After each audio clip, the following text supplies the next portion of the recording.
क्या हाल चाल सबके।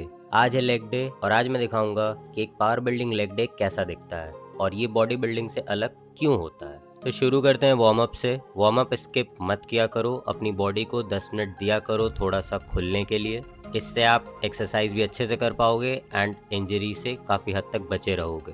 तो सबसे पहले मैंने करी है थोड़ी सी फोम रोलिंग। उसके बाद केटल बेल की हेल्प से हिप्स को ओपन करने की ड्रिल्स, एंकल मोबिलिटी के लिए एंड ओवरऑल हिप मोबिलिटी के लिए ड्रिल्स। ये बहुत ज़रूरी हैं अगर आप स्क्वाट करने जा रहे हो, किसी भी स्क्वाट पैटर्न की एक्सरसाइज को करने जा रहे हो एंड उसमें हैवी जाना है आपको। सो आज पहली एक्सरसाइज मैंने ली है हैक स्क्वाट्स। जनरली स्क्वाट्स रहता है बट मेरे आईटी बैंड में बहुत ज़्यादा पेन है, इस वजह से मैंने एक सेफर एक्सरसाइज चूज़ करी है जैसे कि हैक स्क्वाट्स। इसमें मुझे पेन कम आ रहा था तो मैंने ये कर ली।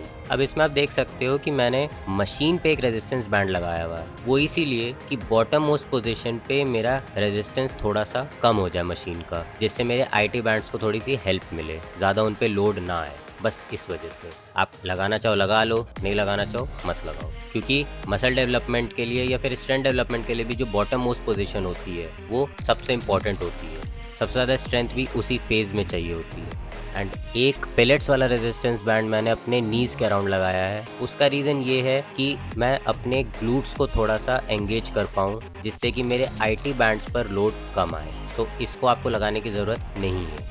तो अब यहाँ पे बॉडी बिल्डिंग से ये डिफरेंट क्यों है। बैक स्क्वाट्स तो हम लोग बॉडी बिल्डिंग में भी करते हैं, बट यहाँ बात है रेपिटेशंस की एंड नंबर ऑफ सेट्स की। मैंने यहाँ पर वार्म अप करके जो मेरा मेन सेट था वो था 5 प्लेट्स, मतलब कि 200 kgs। उस पे मैंने 6 रेप्स किए। 6 से ऊपर जाने पर फिर वो हाइपरट्रोफी के लिए ट्रेनिंग हो जाती है। मुझे 6 रेप्स अपने बेस्ट फॉर्म के साथ एग्जीक्यूट करने थे विथ फुल डेप्थ। उसके बाद 230 किया, वो भी 6 ही रेप किए। टैंक में और ज़्यादा रेप्स थे एंड 10 260, वो भी मैंने 6 ही रेप किए around RPE 8। So body building में अगर मैं बॉडी बिल्डिंग की तरह ट्रेन करता तो उसमें मैं मैक्सिमम रेप्स की तरफ जाता, फेलियर को अचीव करने की कोशिश करता। बट यहाँ पर अपने टैंक में मैंने रेप्स रखे और वेट बढ़ाता गया।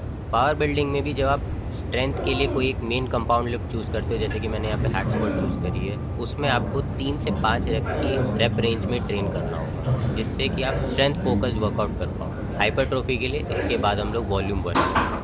इसके बाद हमने लिया है स्टिफ लेग डेडलिफ्ट।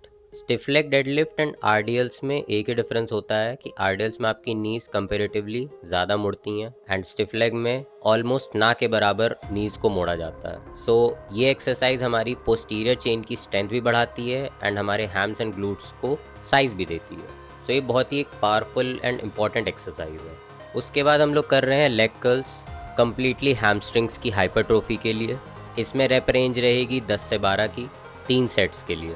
इसके बाद हम लोग काफ्स ट्रेन करेंगे। मैं स्टैंडिंग काफ रेजेस प्रेफर करता हूँ एंड ये बेटर क्यों है सीटेड काफ रेजेस से, उसका रीज़न ये है कि जब हमारे नीज बेंड हो जाते हैं तो गैस्ट्रोनीमियस जो हमारा मेजर चंक होता है काफ का, वहाँ से टेंशन ख़त्म हो जाती है और सिर्फ सोलियस ट्रेन होता है। और स्टैंडिंग काफ रेजेस में जब हमारी नी स्ट्रेट होती है वहाँ पर हमारा गैस्ट्रोनीमियस एंड सोलियस दोनों बहुत ही अच्छे से टारगेट होता है। सो इसको स्मिथ मशीन पे हैवी वेट लगाकर अच्छा खासा वॉल्यूम दिया करो, क्योंकि काफ बहुत ही ज़्यादा वॉल्यूम मांगती है, अप्रॉक्स वीक में 12 से 13 सेट का वॉल्यूम।